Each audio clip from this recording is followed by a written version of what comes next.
En este video vamos a hablar sobre el intelectualismo.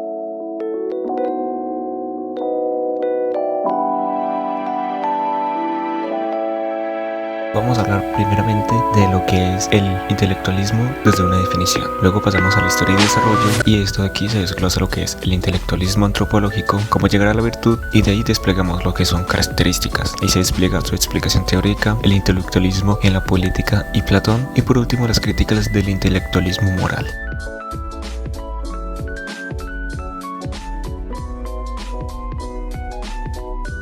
Es una corriente filosófica que sostiene la experiencia y el pensamiento, la razón, son la base del conocimiento. Acá es donde sabemos si hacemos bien las cosas o las hacemos mal. Uno de los puntos referentes del intelectualismo moral o socrático es una teoría moral que afirma el conocimiento, que es justo, para que el ser humano no cometa ningún error, todo acto malvado. Este se basa en el conocimiento que ha adquirido cada persona. Platón, siendo discípulo, logró seguir sus pasos y dio continuación al pensamiento de su maestro Sócrates. Acá estaba la confusión, ya que para él el hacer el mal no es conocer el bien, queriendo decir que no tenía conocimiento, dándole el nombre de ignorante, esto ya que convirtiéndose en un vicio, siendo un problema sin solución. Y el que tenía conocimiento se le conocía que era un hombre con virtud, y este hombre con virtud, haciendo algo mal, se le llama incontinencia, ya que él mismo sabía que estaba haciendo mal sus cosas y eso causaba en sí reproches en sí mismo. Les voy a hablar acerca de la historia y desarrollo del intelectualismo. Se dice que el intelectualismo nace en el año 350 a.C., con Aristóteles buscando un punto medio entre el racionalismo, el cual podemos definirlo como el conocimiento por la razón de Platón, y el empirismo lo podemos definir como el conocimiento por la experiencia de los naturalistas. Especialmente esta segunda frase muestra todo el pensamiento que hay tras el intelectualismo moral. A continuación hablamos de Sócrates, y se le considera como uno de los filósofos más importantes de la historia. Para elaborar su pensamiento sobre la moral y el intelectualismo unido a esta, Sócrates se encuentra con la base que le proporciona el llamado dualismo antropológico. Ahora bien, ¿qué es el dualismo antropológico? Este afirma que el ser humano tiene dos partes diferentes, la física, el cuerpo y la inmaterial. Identifica con el alma. Eso sí, en esta teoría el alma no tiene ningún componente religioso. Según este dualismo, la parte no material es la más importante de la persona, ya que es muy considerada importante en los valores internos, tanto que la salud del hombre descansa en el alma. Al hablar de salud, afirman que solo se puede llegar a gozar de esta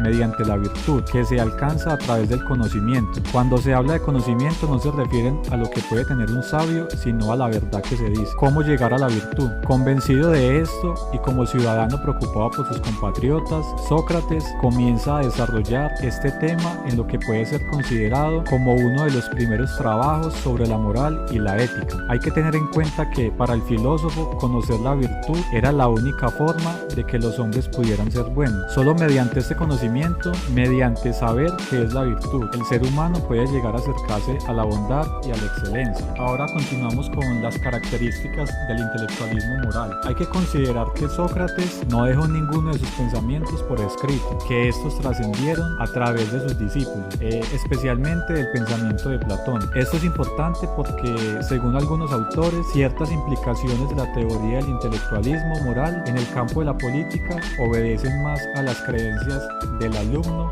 que a las de un maestro.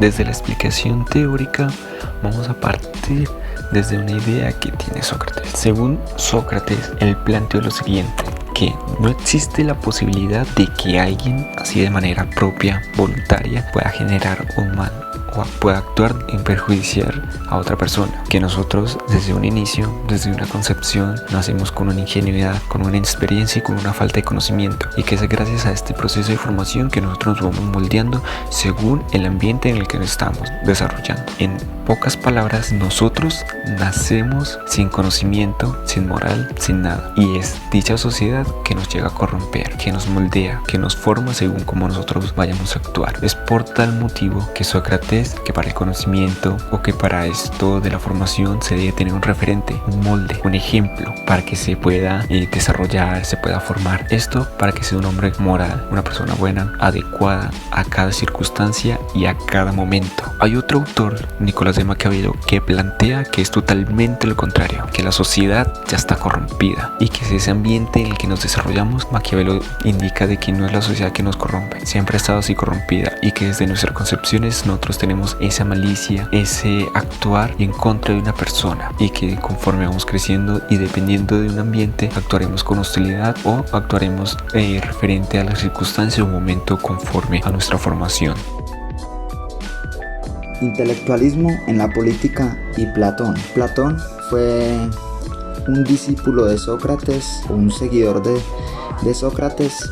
Sócrates fue uno de los máximos exponentes del intelectualismo. Tuvo una gran problemática y fue que él no dejó ninguno de sus escritos. Entonces la mayoría de posiciones y referencias que se tienen con respecto al intelectualismo son plantadas desde Platón a partir de Sócrates, que fue el maestro de Platón. Desde allí nacen la teoría socrática, que nos daba claridad acerca de que el conocimiento era obtenido a través de la razón, de la experiencia, y que nos diría o se establecería al tener ese conocimiento cuál era la forma correcta de actuar para bien común y para bien de todos. Platón proponía a partir de Sócrates, como ya lo dije anteriormente, que las ideas éticas son los patrones morales universales con los que podemos juzgar los comportamientos humanos. A lo que entiendo yo, eran unas reglas universales de la moral, de qué era o de qué forma se actuaba bien o de qué forma se actuaba mal. A partir de conocer qué era lo bueno o lo malo, cada persona debía actuar de la forma correcta, y a partir de tener esos estándares y estas clasificaciones de lo bueno y lo malo, se podía también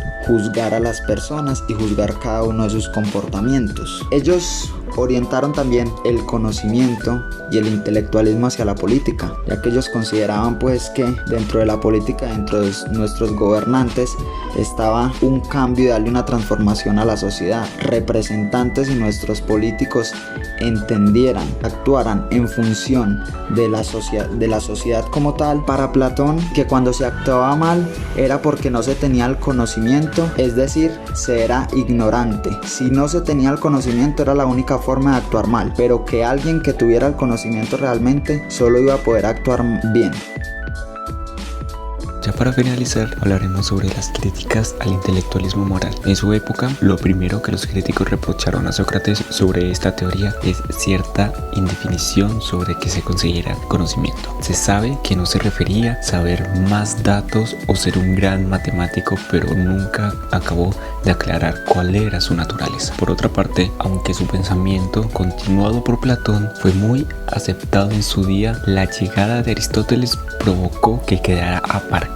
Frente a la opinión de Sócrates, Aristóteles ponía énfasis a la voluntad de obrar bien, considerando que simple conocimiento no basta para asegurar que el hombre se comporta de una manera moral. Ahí es donde se puede partir de la teoría de Maquiavelo, que a pesar de que uno intente que es la sociedad que nos llega a corromper, uno siempre llega a tener esa malicia, esa parte que nos corrompe ya inmersa dentro de nosotros. Oculto en el inconsciente hay un deseo insaciable de conflicto.